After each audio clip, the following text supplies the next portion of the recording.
मंगलाचरण के लिए सभी हाथ जोड़ लीजिए।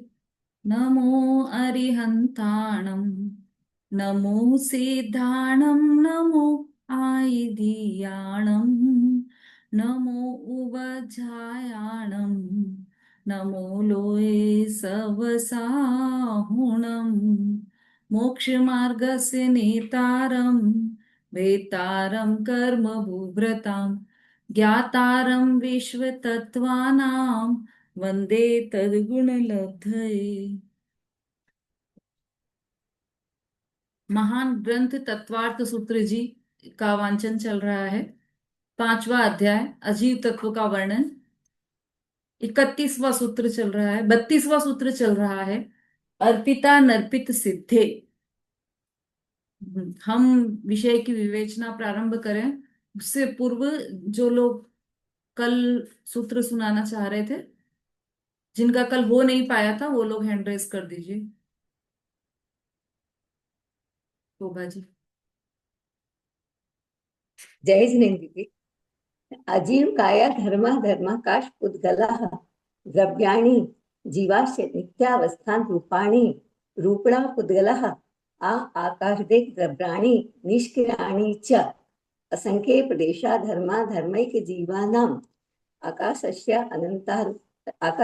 अनन्तः संख्येयाश्च पुद्गलानां नाडो लोकाकाशे अवगाः लोकाकाशे अवगाः धर्मा धर्म्यो क्रस्सने एक प्रदेशादिषु भाज्या पुद्गलानाम् असंख्ये भागादिषु जीवानां प्रदेशसमास विसर्पभ्यां प्रदीपवत् गति स्थिति उपग्रहो धर्मा धर्म्यो रूपकाराः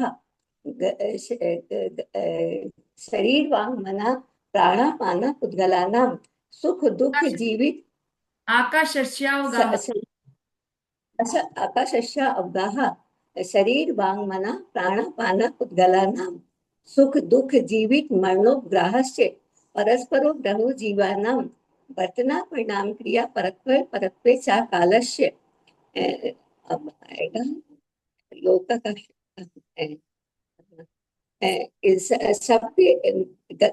शब्द गति स्थित नहीं स्पर्श लोक रस। का इस पर स्पर्श रस गंध वर्ण बनता है पुद्गल नहीं अभी वो आएंगे ना दीदी बर्तन परस्पर जीवन स्पर्श रस गंध वर्ण बनता पुद्गल स्पर्श रस गंध शब्द स्थूल संस्थान भेद तमश्चाया ओ दोन्त बंतस्य अणवः स्कंधास्य भेदादणु भेदसंगातेभ्यः उत्पद्यन्ते भेदादणु भेदसंज्ञाताभ्यां चाक्षुषः अणवः स्कंधाश्च अब आएगा नहीं अब ये आएगा बर्तन नहीं तद भावाभ्याम भव्यम तद भावाभ्याम भेद स्पर्श संघात, भेद संघातेभ्यो। भेद चाक्षुषा उसके बाद भेद भेदादण। संगत हाँ, उसके बाद भेद संघात। भेद संगत पे चाक्षुषा इसके बाद आएगा वो इस तद्भावाभ्याम नित्यम भेद उत्पाद व्यय द्रव्य भेदादणु उत्पाद व्यय द्रव्य युक्तम सद्द्रव्य लक्षणम। सद्द्रव्य लक्षणम उत्पाद व्यय द्रव्य युक्तम सत अब आएगा तद भावाभ्यम नित्यम अर्पिता नर्पित सिद्धे अर्पित स्निग्ध रूपछत नहीं अर्पिता नर्पित सिद्धे इतना ही। बहुत अच्छा, बहुत बढ़िया। एक दो सूत्र में थोड़ी सी गड़बड़ हुई है, आप प्रैक्टिस करेंगे तो वो भी सही हो जाएगी। सुषमा जी बोलिए। हाँ दीदी, जय जिनेन्द्र। अजीव काया धर्मा धर्माकाश पुद्गलाः द्रव्याणि जीवाश्च नित्यावस्थितान्य रूपाणि रूपिणः पुद्गलाः आकाशादेक द्रव्याणि निष्क्रियाणि च असंख्येया प्रदेशाः धर्माधर्मिक जीवानाम् आकाशस्यानन्ताः संख्येयाश्च पुद्गलानां नानोः लोकाकाशे अवगाः धर्माधर्मयोः कर्त्सने एक प्रदेशादिषु भाज्यः पुद्गलानाम् असंख्ये भागादिषु जीवानां प्रदेश संहार विसर्पाभ्यां प्रदीपवत् गति स्थित युपग्रहो धर्माधर्मयोरुपकारः आकाशस्य अवगाः शरीर वांग मनेः प्राणापानाः पुद्गलानां सुख दुख जीवित मरणोपग्रहाश्च परस्परोपग्रहो जीवानां वर्तना परिणाम क्रियाः पर्त्वा पर्त्वे च कालस्य स्पर्श रस गंध वर्णवन्तः पुद्गलाः शब्द बंध सौक्षम्य स्थौल्य संस्थान भेद तमश्छाया तपोद्योतवन्तश्च अन्वयः स्कंदाश्च भेद संघातेभ्यः उत्पद्यन्ते भेदादनुः भेद संघाताभ्यां चाक्षुषः सद्द्रव्य लक्षणम उत्पाद व द्रव्य युक्तम सत तद्भावाव्ययम तद्भावाव्ययम नित्यम अर्पिता नर्पित सिद्धे। बहुत अच्छा, बहुत बढ़िया। दोनों ही ने बहुत ही अच्छा सुनाया है। थोड़ा थोड़ा सा आप कांच के सामने एक पुस्तक लेके और ऐसा हाथ रख रख के आप लोग वांचन करेंगे तो सूत्रों का सही उच्चारण भी कर पाएंगे। वैसे तो पूरा ही सही है, कुछ कुछ एक दो जो मिस्टेक है वो भी ठीक हो जाएगी। तो अब हम और जो लोग और भी सुनाना चाहते हैं, 3 लोगों के और हैंड रेज हुए हैं, तो कल सुनेंगे। कल तो नहीं, मंडे को आपकी जब क्लास रहेगी तब आपसे सुनेंगे फिर। अब हमारा विषय निकाल लीजिए, सूत्र नंबर 32, अर्पिता नर्पित सिद्धे। इसकी चर्चा हम कल से ही कर रहे हैं, बल्कि परसों से ही कर रहे हैं। बहुत ही विशेष सूत्र है यह, अर्पिता नर्पित सिद्धे। क्या होता है अर्पित और अनर्पित, ये सारी चर्चा हमने यहाँ पर बहुत विस्तार से की है। ये जो 3 सूत्र हैं, उत्पाद व्यय द्रव्य युक्तम सत, सद्द्रव्य लक्षणम, और ये अभी तीसरा आया है अर्पिता नर्पित सिद्धे। ये विशेष सूत्र है। कुल कुल 4 सूत्र 5 सूत्र यहाँ पर इस पूरे तत्वार सूत्र के विशेष सूत्र हैं। उनमें से ये हैं अर्पिता नर्पित सिद्धे, ये वाला हमारा चल रहा है। तो इसमें हमने देखा था एक वस्तु में 2 विरुद्ध धर्म सिद्ध करने की रीति इसमें बतलाई है। अब हमने इसमें क्या समझा था कि जो वस्तु है उसमें परस्पर विरोधी 2 धर्म हैं, और दो दो विरोधी धर्म करके ऐसे अनंत विरोधी धर्म है। 2 विरोधी धर्म जैसे अस्ति नास्ति, सत असत, तत् अतत, नित्य अनित्य, ऐसे दो दो विरोधी धर्म के जोड़े, और ऐसे अनंत जोड़े हैं। तो कितने हुए, अनंत विरोधी धर्म है वस्तु में। ठीक है। अब ये हम कैसे समझ पा रहे हैं, तो ये मुख्य गुण की व्यवस्था से हम समझ, ये जो परस्पर विरुद्ध धर्म है वह किसमें है, वस्तु में है, प्रत्येक वस्तु में। देखो आप, और जबकि हम जितने भी लोग यहाँ बैठे हैं, जितने भी संसार के लोग हैं, सब इस बात को समझते हैं। मुख्य और गौण की जो अर्पिता अनर्पित सिद्धे जो सूत्र है ना, जो हम पूछते हैं कि कठिन लग रहा है क्या, तो आप लोगों को लगता है कि यार ये तो बहुत कठिन है दीदी, समझ में नहीं आ रहा है। वास्तव में सबसे सरल है आपके लिए। जो लोग ये बोल रहे हैं कि हमारे लिए कठिन है, उनके लिए भी सबसे सरल है, क्योंकि हम दिन रात यही कर रहे हैं।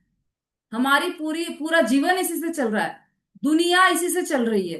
दुनिया, दुनिया का अर्थ करेंगे तो 2 नयों से बनने वाली दुनिया। 2 नय, निश्चय नय, व्यवहार नय। तो उसमें 2 नयों से कैसे चल रही है कि एक नय को मुख्य करके और एक नय को गौण करके, ऐसे ही यह पूरी दुनिया चल रही है। कैसे, उसका और उदाहरण से हम समझते हैं। कल से मकान का उदाहरण दिया था, स्त्री का उदाहरण दिया था, पुरुष का उदाहरण दिया था, बहुत सारे उदाहरण दिए थे, है ना। अब एक सरल और उदाहरण, जैसे अभी हमने जो चर्चा की है तीसरे अध्याय में, हमने देखा था ना, अधोलोक का और मध्य लोक का वर्णन था तीसरे अध्याय में, है ना। तो मध्य लोक में कौन कौन रहते हैं मुख्य रूप से, तो मनुष्य और तिर्यंच, है ना। मध्य लोक को एक और दूसरा नाम से क्या बुलाते हैं, तिर्यक लोक भी कहते हैं। ठीक है, तो तिर्यक लोक कहते हैं क्योंकि यहाँ पर ये, इसकी यहाँ पर सारी रचना तिरछे में है। और तिर्यक नाम से ही एक गति का नाम भी है। तो कौन सी गति है, वह तिर्यंच गति। तिर्यंच गति में जो गाय बैल कुत्ते हाथी ये सब हैं, वो कौन से हैं, चार पाए वाले हैं, है ना। उनके दो हाथ और दो पैर, तो वो दो मतलब उनके चार पैर हैं। अब आपसे ये प्रश्न पूछा जाए कि आप कितने पैरों से चलते हैं, आप कितने पैरों से चलते हैं, चार पैर से चलते हैं, आप कितने पैरों से चलते हैं। हाँ, आरती जी। दो पैर से चलते हैं दीदी। दो पैर से चलते हैं, पक्का। चलो और भी किसी से पूछ लेते हैं। कल्पना जी, ये गेट बंद कर देना। दीदी दो पैर से ही चलती हैं।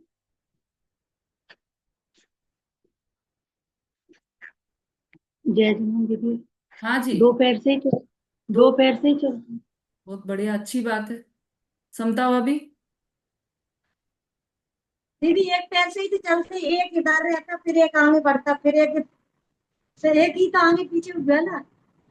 एक पैर से चलते तो एक पैर हटवा दो, फिर हटवा के रख दो एक। नहीं, नहीं पर एक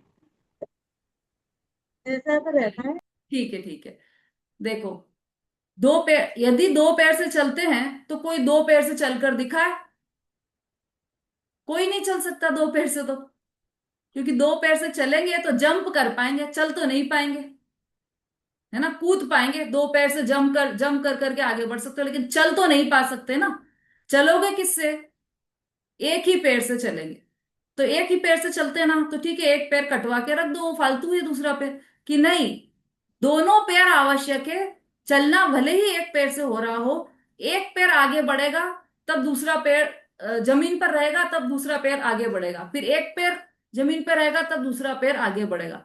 तो मतलब जो एक जमीन पर है पैर, और दूसरे को मुख्य किया और उसको आगे बढ़ाया, फिर पहले को मुख्य किया उसको आगे बढ़ाया, फिर दूसरे को मुख्य किया उसको आगे बढ़ाया, और दूसरा, उस समय दूसरा क्या रहा, उस समय दूसरा गौण रूप में रहा। उसका अभाव नहीं कर सकते। अगर अभाव कर दिया तो फिर चल ही नहीं पाओगे। तो क्या करना पड़ेगा, उसको एक पैर को गौण करना पड़ेगा, एक पैर को मुख्य करना पड़ेगा, तब अपनी मंजिल पर पहुंच पाओगे। ठीक है, तो ये तो हम समझ गए कि दो दो पैर से ही चलेंगे, दोनों, मतलब मुख्य और गौण दोनों ही आवश्यक है। ठीक। अब ऐसे और उदाहरण ले लो, मतलब पूरी दुनिया जानती है इस बात को कि हमें दो नयों से ही चलना पड़ता है, दो नए होते हैं और हमें एक नए को मुख्य करके चलना पड़ता है, दूसरे नए को गौण करके चलना पड़ता है। जैसे बेटा हो आपका, और बेटा आपकी बात नहीं सुन रहा है ना, और आप कहते हो कि रोज मंदिर जाना है तो रोज मंदिर नहीं जाता है, प्रवचन में बैठना है प्रवचन में नहीं बैठ रहा है, पाठशाला बैठ जाओ नहीं जा रहा है, कोई भी आपकी बात नहीं मान रहा है। तो आप क्या करते हो कि ठीक है, मेरा मेरा बेटा है, अब सुधरेगा, जब समझेगा तब समझ जाएगा। तो उसकी जितनी भी बुराइयां हैं उन सबको आप गौण कर देते हो, और मुख्यता किस बात की रखते हो कि ये मेरा बेटा है। ठीक है। अब वही बेटा जब ज्यादा बिगड़ जाए, है ना, बिल्कुल व्यभिचारी हो जाए, तो आप क्या करते हो, मेरे घर से निकल जाओ, संपत्ति से इसका नाम कटवा दो, और पेपर में छपवा दो कि इससे मेरा कोई रिश्ता नहीं है, इससे मेरा कोई संबंध नहीं है, यह मेरा पुत्र नहीं है। अब क्या हुआ, वही पुत्र जिसको आपने मुख्य किया था, उसकी सब बुराइयों को दबाकर उसके पुत्रपने को मुख्य किया था, अब वही पुत्रपना गौण हो गया, और उसकी बुराइयां आपको मुख्य रूप से दिखाई देने लगी। तो मुख्य और गौण करना आप सब अच्छी तरह से जानते हो, है ना। कैसे, और एक उदाहरण से हम समझते हैं। जैसे अ, हमारे हार्ट में कोई प्रॉब्लम आ गई, अब हमारे हार्ट वाले डॉक्टर को दिखाना है हमें, तो आप किस डॉक्टर को दिखाओगे, दो डॉक्टर हैं आपके शहर में, और बिल्कुल पास पास उनके क्लिनिक है, तो आप किस डॉक्टर के पास जाओगे? कि आप ऐसे कैसे बताएं हम उस डॉक्टर के बारे में कुछ जानकारी लेंगे पहले। चलो ठीक है, तो जानकारी दे देते हैं। उसमें से एक जो डॉक्टर है वह जैन है, और कैसा जैन है कि बिल्कुल सप्त व्यसन को छूता नहीं है, आलू प्याज खाता नहीं है, छना हुआ पानी पीता है, अपने क्लिनिक पर भी आता है तो उबला हुआ पानी ठंडा करके अपनी बोतल में भर कर लाता है, ऐसा जैन। और दूसरा डॉक्टर तो हल्की जाति का है, अब मैं उस जाति का नाम नहीं लूंगी, हल्की जाति का है। और कैसा है कि नहीं, वो तो क्या उबला हुआ पानी भी नहीं पीता, वो तो उबला हुआ क्या, वो तो सब खाता है, आलू प्याज, यहाँ तक कि नॉनवेज भी खाता है। और यहाँ तक कि जब ऑपरेशन थिएटर में जाने वाला होता है तो उसके पहले 2 घूंट पी कर जाता है, मतलब शराब गटक कर जाता है, ऐसा है। तो अब बोलो कौन से डॉक्टर से इलाज करवाओगे आप? हम्म, ललिता जी।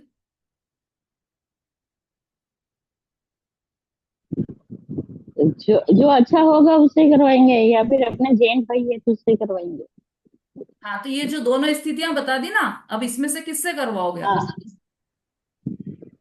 जैन वाले से? जो माँ, हाँ जैन वाले से। अच्छा, ठीक है। सुलोचना आंटी?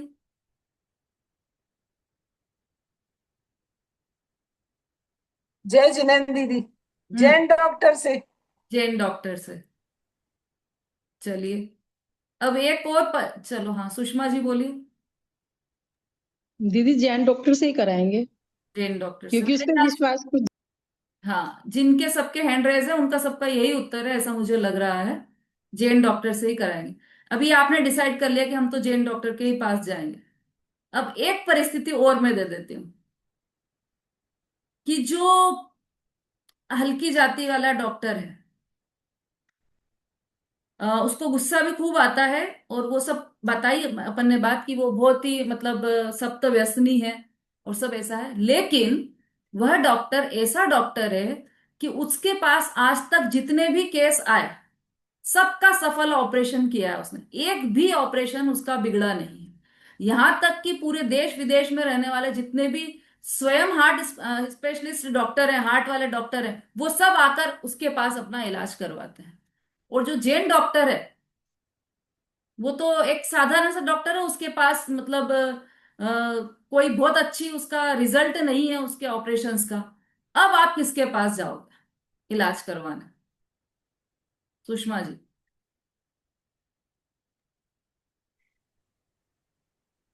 दीदी वैसे तो जो मतलब, अगर अपने मन मन की सुनो तो जैन डॉक्टर के पास, लेकिन अगर मतलब अगर उसकी काबिलियत है तो फिर थोड़ा मन में ये आएगा कि भाई वो ज्यादा वो है, तो शायद उसके पास ही चले जाना चाहिए, लेकिन मन की बात तो वही है कि शायद और अगर मगर सब छोड़ दो, आपको तो डिसीजन करना है बस। अब एक चीज बताओ, कौन से डॉक्टर के दीदी, पास जाओगे आप? दीदी अगर मैं अपने हिसाब से कहूँ तो मैं तो जैन डॉक्टर के पास ही जाऊंगी। अच्छा, और जब आपको ये पता चल जाए कि इसके पास आज तक कोई भी केस ठीक नहीं हुआ है, बल्कि आपकी फ्रेंड ने कहा कि इसने तो मेरा केस और बिगाड़ दिया, मेरे में डलना नहीं था स्टंट और इसने स्टंट डाल दिए, ये सब पता चलने के बाद भी आप जैन डॉक्टर के पास जाओगे क्या? दीदी मन तो यही कहेगा कि उसी के पास जाओ, अब चाहे जो होना सो नहीं, हो जाए। क्या आप जाना नहीं जाना आपके हाथ में, तो इसलिए डिसीजन तो आपको ही करना पड़ेगा ना।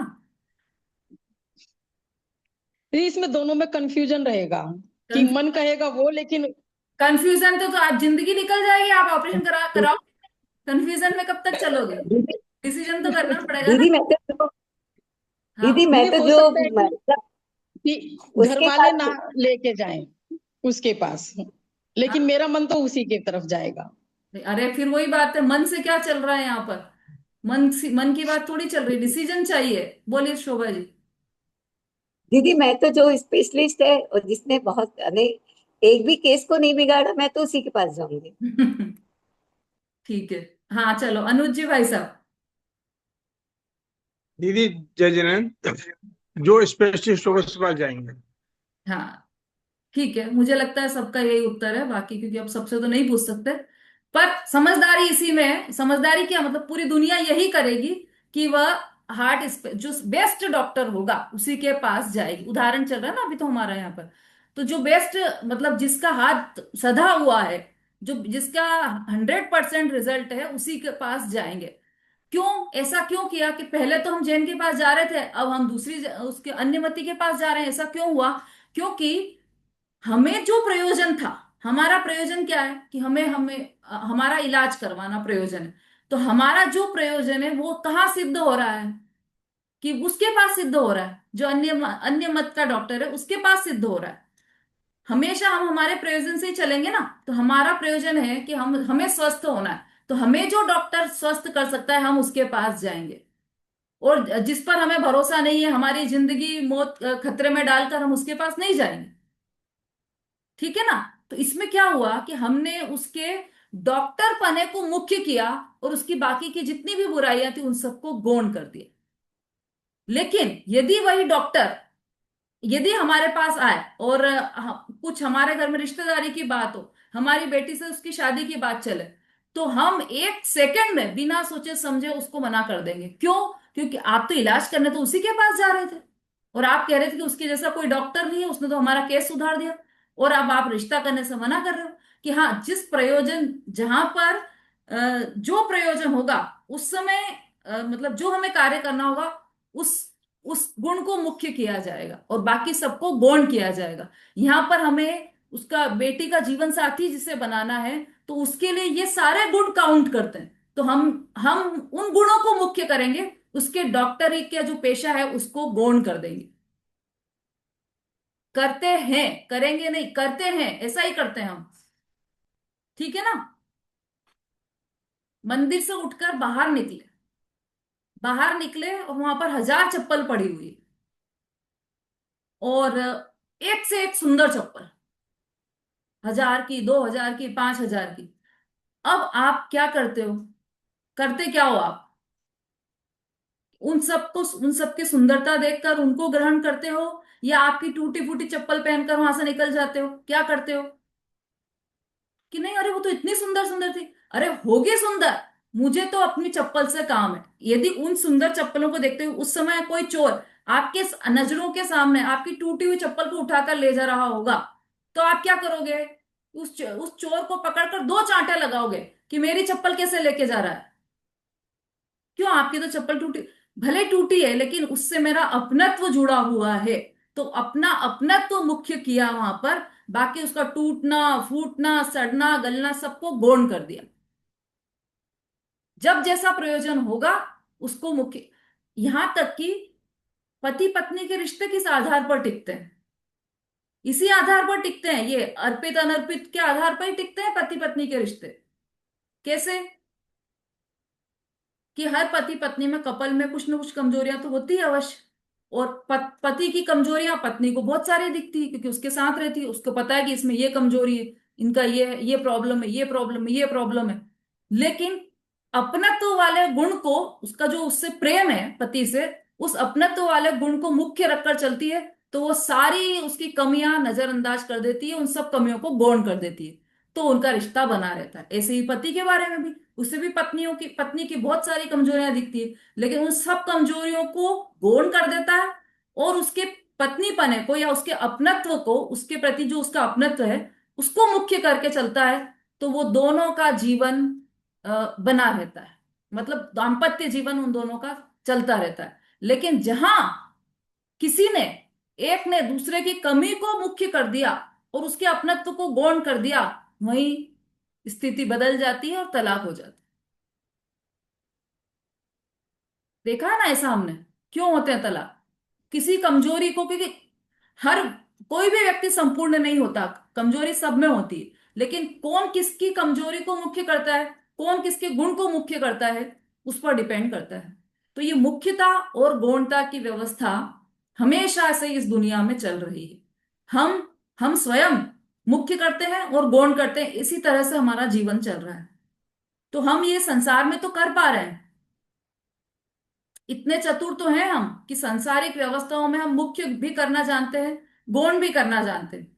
यदि मुख्य और गौण करना नहीं जाने तो हम क्या करेंगे? दोनों पैरों से चलने का प्रयास करेंगे, तो उसके फलस्वरूप क्या होगा? मुंह के बल गिर जाएंगे। तो हमें पता है कि एक पैर को मुख्य करना है, दूसरे पैर को गौण करना है, और इस तरह से हम अपने गंतव्य तक पहुंच जाते हैं। वही बात यहां पर सिद्ध की है। अर्पित और अनर्पित, अर्पित अर्थात मुख्य, अनर्पित अर्थात गौण। तो वस्तु में धर्म तो अनेक अनेक है, अनंत धर्म है, लेकिन किसी धर्म को मुख्य करना मतलब परस्पर विरोधी भी अनेक धर्म है। नित्य और अनित्य भी अनेक धर्म है, नित्य और अनित्य नाम के भी धर्म है वस्तु में। तो हमें हमारा जो प्रयोजन हो, जब जो हमारा प्रयोजन हो, उस धर्म को मुख्य रखकर हम आगे बढ़े, ये यहां पर कहना चाह रहे हैं। बहुत सारे उदाहरणों से ये सिद्ध हो चुकी, इसमें भी पहले टीका में भी हमने बहुत सारे उदाहरण समझ लिए थे, आज भी 4-5 उदाहरण हो गए, है ना। अब और भी उदाहरण तो बहुत सारे ध्यान में आ रहे हैं, लेकिन मुझे लगता है समझ में आ गया होगा सबको कि मुख्य क्या है और गौण क्या है। और वस्तु में मुख्य गौण नहीं है। जैसे स्त्री का उदाहरण देते हैं ना अपन, की स्त्री है, वह पत्नी भी है, माँ भी है। तो उस स्त्री में सारे धर्म है, पत्नी पने का, माँ पने का, पुत्री पने का, बेटी पने का, सब धर्म। लेकिन मुख्यता से कथन किया जाता है जब उसे पुत्री की दृष्टि से देखा जाता है, तब मतलब पिताजी जब उसे देखते हैं तो वो पुत्री की दृष्टि से ही देखते हैं। और देखो, ये परस्पर विरोधी धर्म है, बहनपना और पत्नीपना, दोनों परस्पर विरोधी धर्म है। जो बहन है वो पत्नी नहीं हो सकती, जो पत्नी है वो बहन नहीं हो सकती। लेकिन एक ही स्त्री में ये दोनों धर्म होते हैं, वो पत्नी भी होती है और बहन भी होती है। देखने में हमें ऐसा लगेगा कि परस्पर विरोधी धर्म है ये, तो एक ही जगह पर कैसे होंगे कि जो पत्नी है वही वही बहन कैसे होगी, सुनने में लेकिन वह पति की अपेक्षा से तो पत्नी है और भाई की अपेक्षा से बहन है। तो स्त्री में तो दोनों ही धर्म है, परस्पर विरोधी धर्म है, लेकिन एक साथ दोनों धर्म वहां पर उपलब्ध हैं। कब किस गुण को किस धर्म को मुख्य करना है, किस धर्म को गौण करना है, यह हमारे प्रयोजन पर आधारित रहता है। हाँ मंजू जी बोलिए। जय जिनेन्द्र दीदी। दीदी कल आपने दो ये लिखाए थे पॉइंट, जो लिखाए थे, एकांत को सम्यक एकांत क्यों कहते हैं, इसके दो पॉइंट लिखाए थे। हम्म। तो ये एकांत प्रयोजन की सिद्धि, और दूसरा अनेकांतात्मक वस्तु को समझकर वस्तु को ग्रहण करना। हम्म। तो ये मुझे ये नहीं समझ में आ सम्यक रहा कि एकांत को सम्यक एकांत क्यों कहते हैं। इसके दो पॉइंट ये जो लिखवाए हैं, इसको हम क्या कैसे इसको डिफाइन करेंगे? सम्यक मतलब एकांत एकांत को सम्यक जैसे एकांत आप, कैसे हाँ, कह सकते हैं, ये है प्रश्न। ये, हाँ, ये देखो, प्रश्न आपने बोला वस्तु था। अनेकांतात्मक है ना। वस्तु, इसको आप शब्दों में मत समझो, भावों में समझने का प्रयास करो। वस्तु अनेकांतात्मक है, स्त्री के उदाहरण से अभी समझाया जैसे अपन ने कि उसमें अनेक धर्म है, बहन का भी, पत्नी का भी, पुत्री का भी, सारे धर्म है। वस्तु तो अनेकांतात्मक है। मुख्य गौण की व्यवस्था वस्तु में नहीं चाहिए, हमारे ज्ञान में उसकी सिद्धि के लिए चाहिए मुख्य और गौण की व्यवस्था, है ना। यदि पिता अपनी पुत्री को पत्नी के रूप में देखे तो इससे निकृष्ट बात और कुछ नहीं हो सकती। तो क्या होगा कि वह पिता अपनी पुत्री को पुत्री के रूप में देखकर पुत्रीपना उसमें मुख्य रखेगा और बाकी सब धर्म उसमें उस समय गौण रहेंगे। तो जिस समय जो कार्य का प्रयोजन हो उसके अनुसार मुख्य गौण की व्यवस्था होगी। अब जैसे हमारा क्या प्रयोजन है? सुखी होना हमारा प्रयोजन है। सुखी कैसे होंगे? कि हमने जो इतना सारा ये सब पढ़ा है, छह डाला भी पढ़ी है, तत्वार सूत्र भी पढ़ा है, तो क्या हम पढ़ने से सुखी हो जाएंगे कि नहीं? इन सब में से क्या सार निकलता है कि हम सुखी कैसे होंगे? कि जब अपने ध्रुव तत्व का आश्रय लेंगे तब हम सुखी होंगे, है ना। ये बात तो सबको पता है ना। वस्तु में दो धर्म है ना, नित्य और अनित्य रूप। तो अनित्य का सहारा लेंगे तो हम सुखी नहीं हो सकते। हमें सुखी होना है तो हमें नित्य, अविनाशी, ध्रुव, अचल, ऐसे ध्रुव तत्व का सहारा लेना है। तो अब वो सहारा लेना है तो वस्तु के तो दो अंश है। यदि पूरी वस्तु को हम देखेंगे तो उसमें ध्रुवता भी है और उत्पाद व्यय रूप भी है। तो हम एक अंश को कैसे पकड़े? क्यों पकड़े हम एक अंश? अनेकांत को पकड़ना है ना हमें तो, कि नहीं वहां पर हमें एकांत को पकड़ना है, पर वह एकांत एकांत नहीं कहलाएगा, सम्यक एकांत कहलाएगा। इसके लिए वो हाथी वाला उदाहरण कल भी दिया था मैंने, कि वो हाथी है हम्म जो उसके जो यदि उसे आंख वाला खंबे जैसा कहता है तो उसकी बात सही मानी जाएगी, लेकिन यदि अंधा कोई उसे खंबे जैसा कहेगा तो उसकी बात गलत मानी जाएगी। बात दोनों एक ही कर रहे हैं, लेकिन एक की बात सत्य होगी और एक की बात असत्य होगी। ऐसा क्यों? क्योंकि पहली बात तो, जो अंधा है उसने पूरी वस्तु को नहीं देखा है, पूरी वस्तु को देखा नहीं, उसने एक ही अंश को पकड़ के उसी को पूरी वस्तु मान लिया है। एक गलती तो ये हुई है। जो दो पॉइंट लिखे हैं ना आपने, उस वो दोनों पॉइंट डिस्कस कर रहे हैं कि उस एकांत को सम्यक एकांत क्यों कहा। एक तो यह कि उसने एकांत को ग्रहण किया है, तब भी ये समझकर ग्रहण किया है कि वस्तु तो अनेकांतात्मक, ये वस्तु जो है, हाथी जो है, वह खंबे जैसा भी है, रस्सी जैसा भी है, सुपड़े जैसा भी है, दीवार जैसा भी है, सब तरीके का है। पर ये फिर भी ये हाथी, ये जो हाथी है वह खंबे जैसा भी है, ऐसा उसने बोला। तो उसकी बात 100% सत्य, क्योंकि उसने पूरी वस्तु को देखने के बाद एक उसके अंश को वैसा बोला है, तो उसकी बात सही है। लेकिन जो अंधा है उसने क्या किया, पूरी वस्तु तो देखी नहीं, और एक ही अंश को पूरी की। हाथी जो है वह खंबे जैसा है, तो ऐसा नहीं है, हाथी पूरा खंबे जैसा नहीं है, उसका एक अंश खंबे जैसा है। अंश को अंश के रूप में स्वीकार करेंगे और तो वह पूरी वस्तु का ग्रहण हो पाएगा। तो सम्यक एकांत कैसे हुआ? उसने भी तो एक ही वस्तु को ग्रहण किया है, उसने भी तो खंबे जैसे का ही बोला है, उसने भी खंबे, पर उसका सम्यक एकांत है क्योंकि उसने पूरी वस्तु को समझने के बाद, निर्धार करने के बाद एक अंश को इस तरह से ग्रहण किया है। ठीक है। ठीक। एक एक तो ये हो गया, हाँ प्रयोजन की सिद्धि में ये हो गया, हाँ। एक पक्ष को मुख्य करना। और हम्म। दूसरा पॉइंट ये है कि अनेकात्मक वस्तु को समझकर वस्तु को ग्रहण करना। तो हाँ, इसमें हम दोनों पॉइंट ये जो दूसरा समझेंगे। पॉइंट है ना, उसका ये उदाहरण था। दूसरे पॉइंट वाले का ये उदाहरण था कि उसने, आंख अच्छा। वाले ने पूरी वस्तु को देखकर और एक अंश को ग्रहण किया। हम्म तो वो, तो इसलिए वो सम्यक एकांत है, उसका बात सत्य मानी जाएगी। लेकिन जिसने पूरी वस्तु ही नहीं देखी और एक अंश को पकड़ के ये समझ लिया कि पूरी वस्तु ही ऐसी है, उसकी बात सेम बात करेगा वह, तब भी उसको असत्य माना जाएगा। ठीक है। अब वो जो पहला पॉइंट है उसको पढ़िए फिर से। प्रयोजन की सिद्धि। हाँ, हमें प्रयोजन की सिद्धि करना है ना। जैसे अभी पैर का उदाहरण दिया था कि हमें मंजिल तक पहुंचना है, तो हमें क्या करना होगा कि हम पूरी वस्तु, तो हमारे पास तो दोनों पैर है, हम तो दोनों पैर से जाएंगे। यदि ऐसा सोच लिया तो मंजिल तक नहीं पहुंच पाएगा, धड़ाम से गिर जाएगा। तो क्या करना, प्रयोजन की सिद्धि करना है ना हमें, तो हमें एक को मुख्य और एक को गौण करना पड़ेगा। कि अभी भी आप एक ही, एक है तो पूरी वस्तु, दोनों ही पैर है ना आपके शरीर में, पूरी वस्तु को क्यों नहीं ले रहे हो कि नहीं, एक को ही लेंगे, दूसरे पक्ष को गौण कर देंगे, तब हम आगे बढ़ पाएंगे। तो प्रयोजन की सिद्धि, अब ये इसका, ये तो उदाहरण है, और वास्तव में क्या है, इसका सिद्धांत क्या है कि हमारे प्रयोजन की सिद्धि है सुखी होना, और हम ध्रुव तत्व के आश्रय से ही सुखी होंगे। तो हमें ध्रुव तत्व का आश्रय लेना है, तो हमें जो अनित्य वाली स्थिति उन सबको गौण करना है। जो अनित्य है, विनाशिक है, क्षणभंगुर है, ऐसा जो उत्पाद व्यय रूप वाला अंश है, उसको तो हमें करना है गौण, और जो ध्रुव अंश है वस्तु का, उसको हमें करना है मुख्य। तब हमें सच्चे सुख की प्राप्ति होगी। ठीक है। तो इसको दीदी दूसरे पॉइंट में भी लगा सकते हैं ना, जैसे कि अनेकांतात्मक वस्तु को समझकर वस्तु को ग्रहण करना। तो इसमें भी तो हम लोग जैसे दो पॉइंट हैं, नित्य और अनित्य।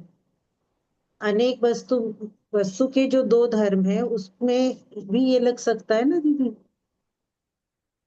उसी में तो लगाया है, नित्य नहीं, अनित्य। एक तो आपने, हाँ एक तो ये प्रयोजन की सिद्धि में लगाया आपने कि एक को गौण मतलब एक को मुख्य करना है। हम्म। जैसे दो पैरों का जो उदाहरण दिया आपने, हाँ। तो उसमें एक को गौण करना, एक को मुख्य करना है, दूसरे को गौण करना है। हम्म।